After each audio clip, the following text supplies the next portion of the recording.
ನಮ್ಮ ACC ವತಿಯಿಂದ ಅವರು ಕೂಡ 5 ಗ್ಯಾರಂಟಿಗಳನ್ನ ಈಗಾಗಲೇ ಘೋಷಣೆ ಮಾಡಿದ್ದಾರೆ. 5 ಗ್ಯಾರಂಟಿ.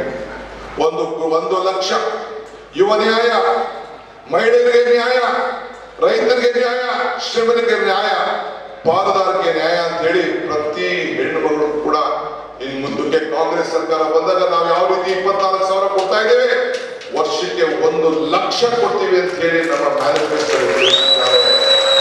ಮಲ್ಲಿಕಾರ್ಜುನ್ ಖರ್ಗೆ ಅವರು, ರಾಹುಲ್ ಗಾಂಧಿ ಅವರು ಸಿಗ್ನೇಚರ್ ಮಾಡಿದ್ದಾರೆ. ನಿಮ್ಮ ಮನೆ ಬಾಗಿಲಿಗೆ ಕಾರ್ಡ್ ತರ್ತದೆ, ಚಿಕ್ಕ ಕಾರ್ಡ್ ತರ್ತದೆ, ಜೋಬಲ್ ಇದೆ ಆ ಕಾರ್ಡ್ ತರ್ತದೆ ನಿಮಗೆಲ್ಲರೂ ಕೂಡ. ಯುವಕರಿಗೆ ಟ್ರೈನಿಂಗ್ ಕೊಟ್ಬಿಟ್ಟು 1 ಲಕ್ಷ ರೂಪಾಯಿವರೆಗೂ ಕೊಡಬೇಕು ಅಂತ ತೀರ್ಮಾನ ಮಾಡಿದ್ದಾರೆ. ಮತ್ತು ಆರೋಗ್ಯ ವಿಮೆ 25 ಲಕ್ಷವರೆಗೂ ಕೂಡ ಆರೋಗ್ಯ ವಿಮೆಯನ್ನ ಕೊಡಬೇಕು. ಯಾರು ಕೂಡ ಹಾಸ್ಪಿಟಲ್ಗೆ ದುಡ್ಡು ಕಟ್ಟಂತ 25 ಲಕ್ಷ ಬರುವುದಿಲ್ಲ ಅಂತ ಒಂದು ಐತಿಹಾಸಿಕ ತೀರ್ಮಾನವನ್ನ ಮಾಡ್ತಾ ಇದ್ದಾರೆ.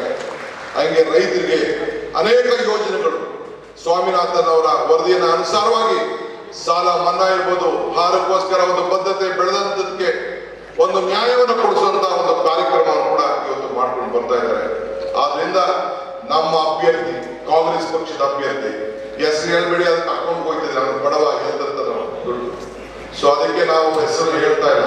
ಆದ್ರೆ ಅವ್ರ ಹಸ್ತ, ಯಾವ ಹಸ್ತ? ನಿಮ್ಮ ಹಸ್ತ. ಕಮಲ ಅಂತೂ ಬಾಡೋದಿರ್ತಾನೆ.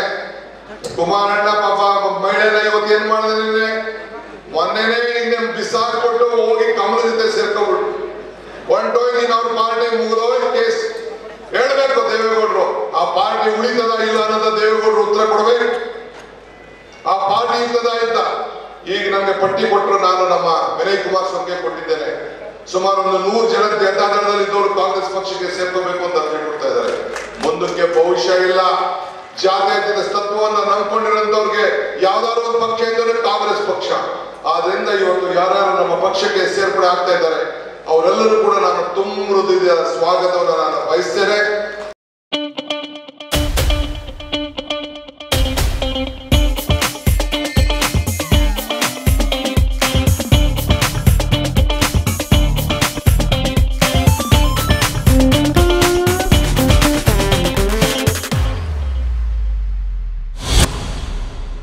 ನಿಮ್ಮನ್ನ ನಾನು ಬರಮಾಡ್ಕೊಡ್ತಾ ಇದ್ದೇನೆ. ಹಳಬ್ರು ಹೊಸಬ್ರು ಅನ್ನೋದಲ್ಲದೆ ಒಗ್ಗಟ್ಟಿಂದ ನಾವೆಲ್ಲ ಓಡ, ನೀವೆಲ್ಲದ ಹಾಸ್ಯದ ಗುರುತಿಗೆ ನಮ್ಮ ಅಭ್ಯರ್ಥಿಗೆ, ಸರಳತೆಗೆ ಹೆಸರಾದಂತ ಒಬ್ಬ ಅಭ್ಯರ್ಥಿಗೆ, ನಿಮ್ ಬಿಜೆಪಿ ಅಭ್ಯರ್ಥಿ ನಿಮ್ ತಾಲೂಕು ಆಫೀಸ್ ಬರ್ಲಿಕ್ಕೆ ಸಾಧ್ಯ ಇಲ್ಲ, ನಿಮ್ ವಿಡಿಯೋ ಆಫೀಸ್ ಬರ್ಲಿಕ್ಕೆ ಸಾಧ್ಯ ಇಲ್ಲ, ನಿಮ್ ಕಷ್ಟಕ್ಕಾಗ್ಲಿಕ್ಕೆ ಸಾಧ್ಯ ಇಲ್ಲ, ನೀವು ಭೇಟಿ ಆಗ್ಲಿಕ್ಕೆ ಸಾಧ್ಯ ಇಲ್ಲ. 24/7 ನಿಮ್ಮ ಜೊತೆಯಲ್ಲಿ ಹೋರಾಟವನ್ನ ಮಾಡಂತ ಒಬ್ಬ ಯುವ